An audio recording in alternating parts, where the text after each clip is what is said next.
Now let's take a look at address books. To get to the address book on the left side, just click on the address book link there, and you'll see it'll come up to the default address book.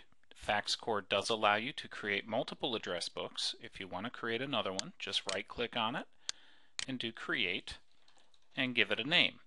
Now you can decide how you want to organize the data. It's up to you. In this case, we're just going to work with the default address book, so I'm going to delete the new one that I just created. You'll also see shared contacts and domain address books. Domain address books is maintained by your IT department, and addresses will show up there as they put them in. Shared contacts are contacts and groups of contacts that have been created and shared by other users of the system. And I'll show you how to do that when we create an address entry. Let's look at the default address group. To create a new contact, just mouse over the new button and you'll see we have contact and group. We're going to choose contact, which will give us the new contact window. And in here we can fill out all the fields. So display name, we're going to have Marge Simpson, first name Marge, last name Simpson. Company is Simpson Heavy Equipment. Okay. The address book, what address book do you want it to go into? We only have one, so that's the only one available. What is the preferred address type? And this is where you can choose email, fax, fax raw, which we'll talk about in a few minutes.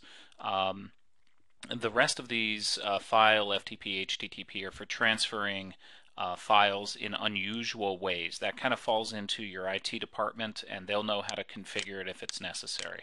We're going to say for Marge though, her default address type is going to be a fax. And visibility, this is where if you have the proper permissions, you can define a contact as private or public or disabled, but you're probably never going to use disabled. At least I haven't. So we're going to say this contact is going to be public. We want other users of the FaxCore system to be able to access Marge's address record. Now you'll remember when we were adding recipients to a message, we had the option for notify on success and notify on failure. This fills out the default. When you add from the address book, it will take this value and default the checkboxes in the recipients list to match this.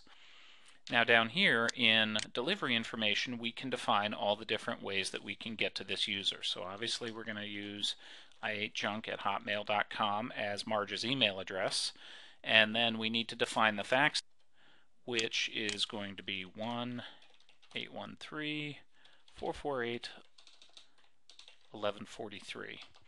We're not going to worry about any of these. And the only other one that matters is raw fax. Now, in some areas, the phone systems don't work well with the dialing plans that FaxCore provides. This is a limitation of the older technology being used in the phone company phone systems. If you need to use a raw fax, your IT department will tell you under what circumstances that needs to happen. And all raw fax means is that no dialing rules, they're called, will be applied against this number before the system dials it. There's at least one county that I know of where if they want to send a fax locally, they have to enter the number as a raw fax. And in their case, they don't want the area code prefaced to it. They don't want the international routing checked or anything. So they would just enter in here, say 448-1143. And when a fax was sent with raw fax, it would dial this number exactly. Now the way you choose is up here. You choose what the preferred address type is, and again we have email, fax, and raw fax. So we're going to leave this at fax for Marge. Now we hit save, and before we do, let's remember visibility is set to public, okay? We hit save, and then you can see that Marge is listed in our address book. If we go over to shared contacts, we expect to see Marge, but you don't. The reason is when you own a contact or a group, even if it's flagged as public, it will still show in your personal address book. If another user goes in and clicks on shared contacts, they will see Marge Simpson. As a matter of fact, I'll bring up another login just to show you real quick. So here we are logged in as another user, and if we go over to address book You can see that this user has no contacts in their address book, but if I go to shared contacts, there's Marge Simpson. Okay, so that just validates that even though you don't see it as a shared contact, it is. That's all you need to know about creating a contact in the address book.